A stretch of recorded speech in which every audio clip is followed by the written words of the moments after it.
Morning students, BSc part second year paper third unit third online classes में आपका स्वागत है। Happy new year all of students. And हमारा जो topic चल रहा था वो हमारा चल रहा था डेवलपमेंट ऑफ माइक्रोस्पोरेंजियम। ठीक है, तो हमने डेवलपमेंट ऑफ माइक्रोस्पोरेंजियम का कंप्लीटली हमने थ्योरेटिकल पार्ट लिख लिया था। आज हम इसका डायग्रामेटिकली देख लेंगे, डायग्राम हम इसका बनाएंगे। तो टॉपिक है हमारा अगेन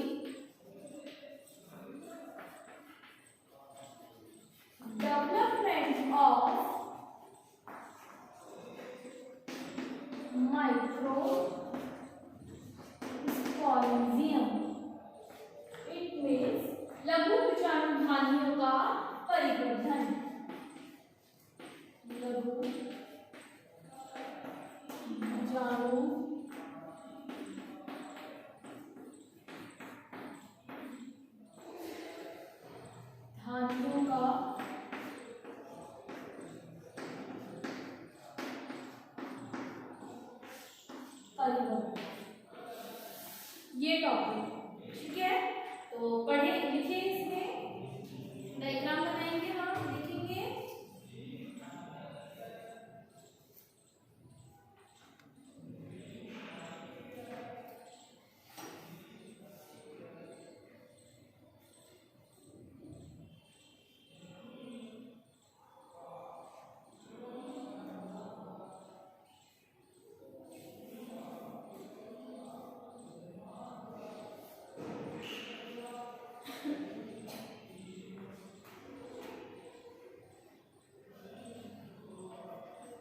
म्यूट करिए।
डायग्राम।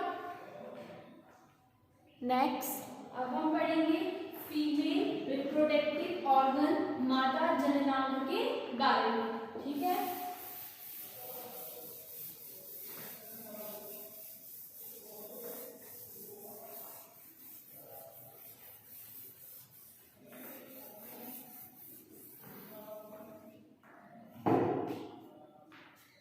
टॉपिक डाल देंगे फीमेल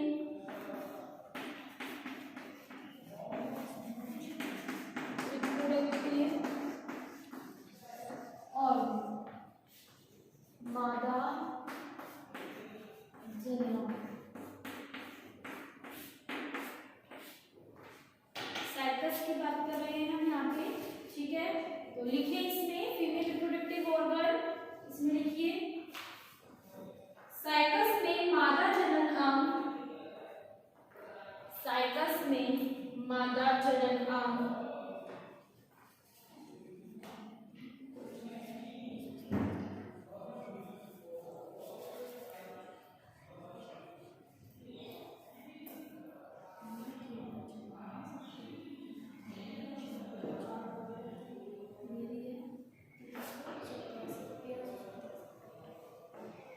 साइकस में मादा जनन अंग गुरु बीजाणुकण होते हैं।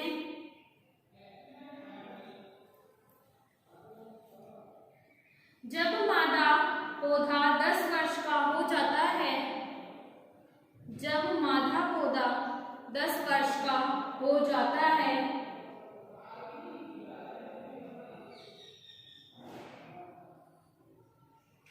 तब इसकी अग्रस्त कलिका के चारों ओर, तब इसकी अग्रस्त कलिका के चारों ओर शिखर पर सामान्य पत्तियों के बीच, शिखर पर सामान्य पत्तियों के बीच गुरु बीजाणु पर्णों का समूह होता है, गुरु बीजाणु पर्णों का समूह होता है।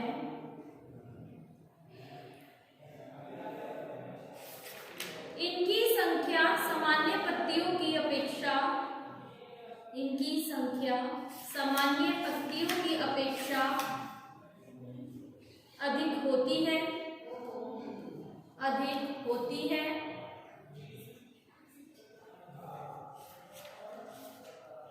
तने की अग्रस्त कलिका, तने की अग्रस्त कलिका गुरु बीजाणुकण बनाने के काम नहीं आती है, गुरु बीजाणुकण बनाने के काम नहीं आती है। अतः वह निरंतर वृद्धि करती है, अतः वह निरंतर वृद्धि करती है। यह मोनोपोडियल वृद्धि कहलाती है, यह मोनोपोडियल वृद्धि कहलाती है।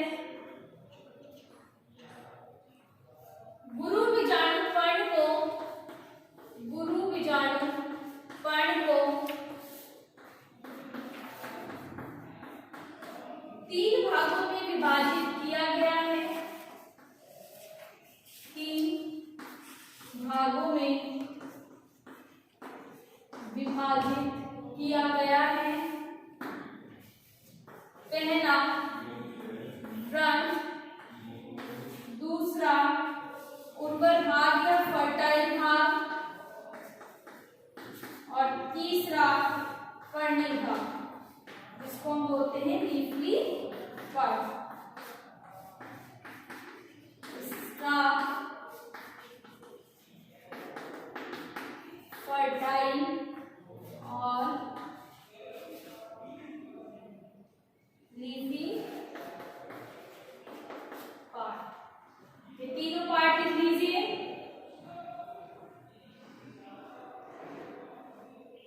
और इसमें फिर फर्स्ट व्रंत डाल के लिखिए, व्रंत डालेंगे और लिखेंगे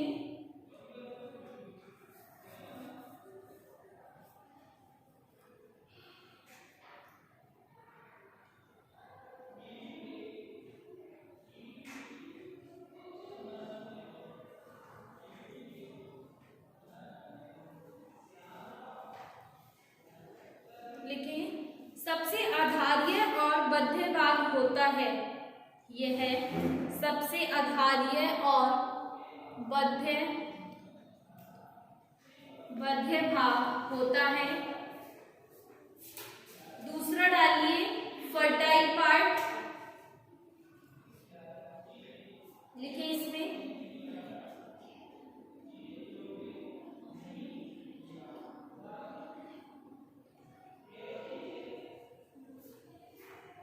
वृत्त के समान बेलनाकार भाग होता है। मध्य ऊपर भाग में लिखेंगे वृत्त के समान बेलनाकार भाग होता है जिस पर बीजांड लगे रहते हैं, जिस पर बीजांड लगे रहते हैं। तीसरा लिखिए ऊपरी पर्णिल भाग, तीसरा ऊपरी पर्णिल भाग लिखिए इसमें। यह पालियों में विभक्त और दांतेदार होता है। यह पालियों में विभक्त और दांतेदार होता है।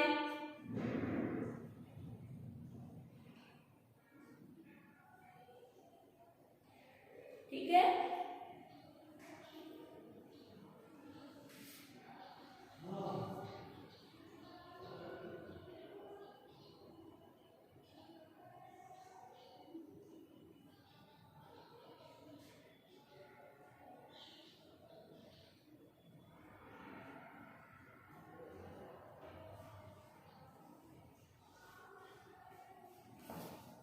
अब हम पढ़ेंगे इसमें ओव्यूल बीजांड के बारे में। ठीक है, बीजांड के बारे में हम इसमें पढ़ेंगे। फिर इसके बाद हम पढ़ेंगे फीमेल गैमेटोफाइट डायरेक्टली।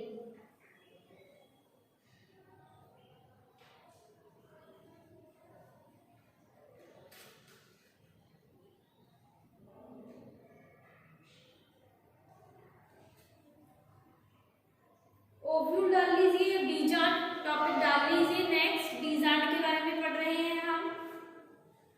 देखिए बीजी पौधों में सबसे बड़ा, बीजी पौधों में सबसे बड़ा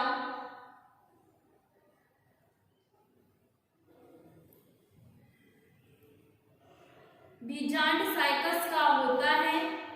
बीजी पौधों में सबसे बड़ा बीजांड साइकस का होता है।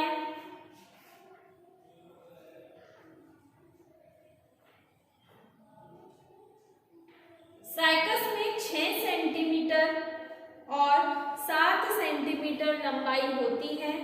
साइकस में 6 या 7 सेंटीमीटर लंबाई के होते हैं जो एक मुर्गी के अंडे के बराबर है, जो एक मुर्गी के अंडे के बराबर होते हैं। बीजांड रिजु या ऑर्थोट्रोपस प्रकार का होता है। बीजांड रिजु या ऑर्थोट्रोपस प्रकार का होता है।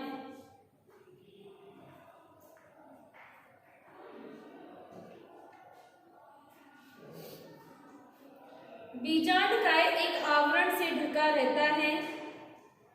बीजांडकाय एक आवरण से ढका रहता है जो परिपक्व होने पर 3 परतों में विभाजित होता है, जो परिपक्व होने पर 3 परतों में विभाजित होता है। पहला बाह्य हरा नारंगी मांसल परत, बाह्य हरी नारंगी मांसल परत। दूसरी मध्य मजबूत दृढ़ोतकीय, दूसरी मध्य मजबूत दृढ़ोतकीय स्क्लेरोटेस्टा, स्क्लेरोटेस्टा। तीसरी अंतः परत मांसल होती है, अंतः परत मांसल होती है। बीजांड में 2 संवहन फूल प्रवेश करते हैं। बीजांड में 2 संवहन फूल प्रवेश करते हैं। इनमें से एक बीजांडकाय के नीचे, इनमें से एक बीजांडकाय के नीचे और दूसरा बाहर भीतरी मांसल परत में प्रवेश करता है, बाहरी भीतरी मांसल परत में प्रवेश करता है। ठीक है, कंप्लीट है यहाँ तक ओव्यूल। तो ये क्या है आपके मादा जनना, ठीक है, फीमेल रिप्रोडक्टिव ऑर्गन। अब हम नेक्स्ट क्लास के अंदर फीमेल गैमेटोफाइट पढ़ेंगे, मादा युग्मोद्भिद पढ़ेंगे। अब इंग्लिश मीडियम वाले स्टूडेंट्स लिखेंगे, टॉपिक डाल दीजिए फीमेल रिप्रोडक्टिव ऑर्गन और लिखिए, इसमें लिखिए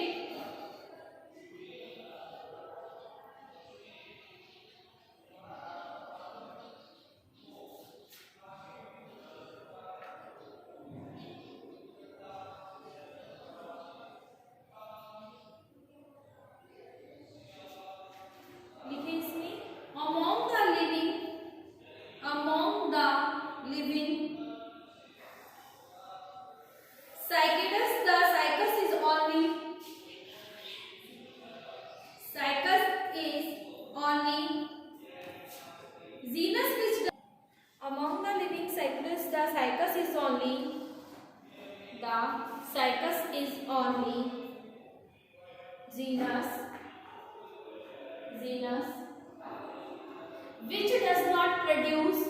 which does not produce compact female cones,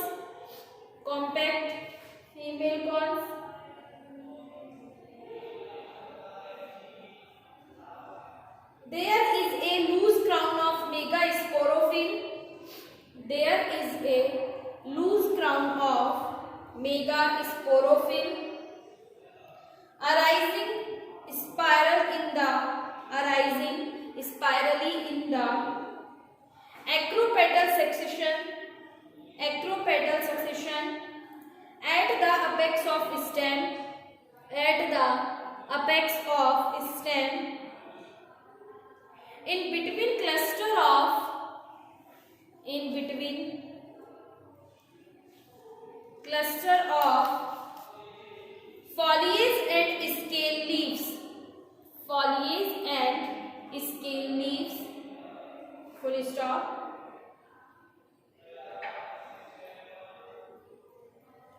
Each megasporophyll is a leaf-like structure,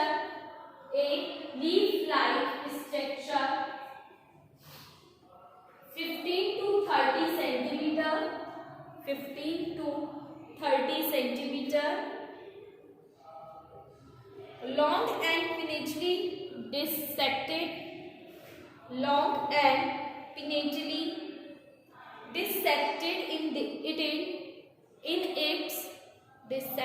in its upper region, full stop. In the lower portion 1 to 5 pairs of ovules are born on either side of sporophyll, full stop. ठीक है, तो ये है हमने किसके बारे में बताया है, ये हमने इसके फीमेल कोन के बारे में, या हम कह सकते हैं मेगास्पोरोफिल के बारे में। अब डाल दीजिए नेक्स्ट ओव्यूल टॉपिक, ओव्यूल में लिखिए, नोट करें। Ovule of cycas is orthotropous,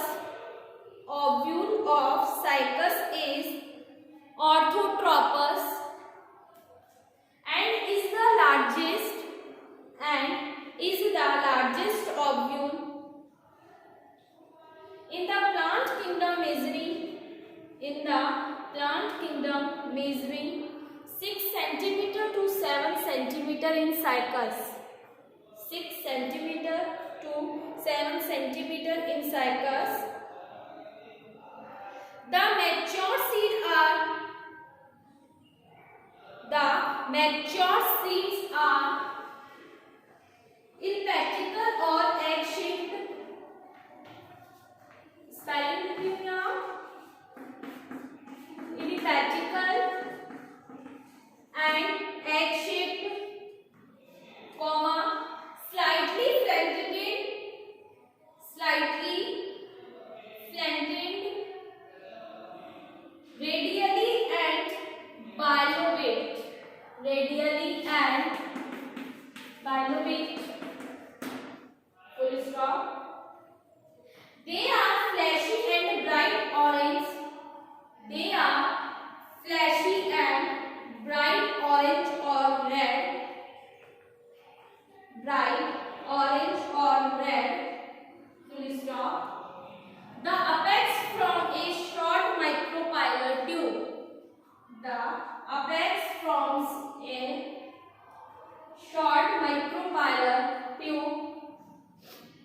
full stop. The ovule surface may be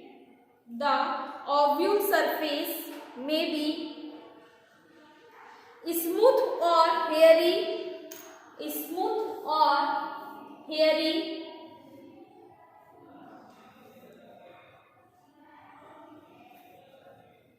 Hairs being shed off at maturity.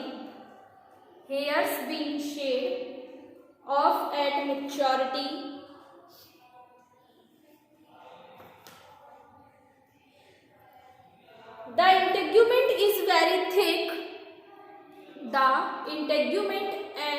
very thick. And can be differentiated into three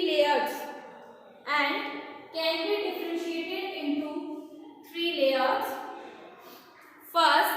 First डालिए the outer fleshy layer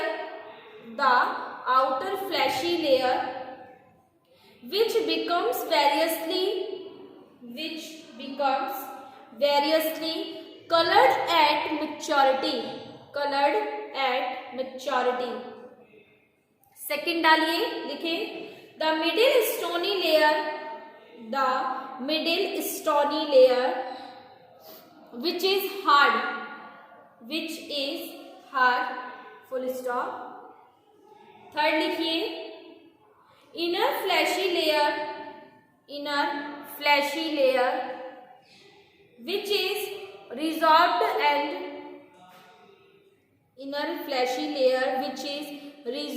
and becomes papery even before maturity. Full stop. ठीक है, तो ये हो गया आज का topic आपका कंप्लीट। कल क्लास में हम पढ़ेंगे फर्स्ट ऑफ ऑल ओव्यूल की स्ट्रक्चर के बारे में, ठीक है, एंड देन हम पढ़ेंगे फीमेल गैमेटोफाइट के बारे में, मादा यूकोरियोट के बारे में, ठीक है। Thank you.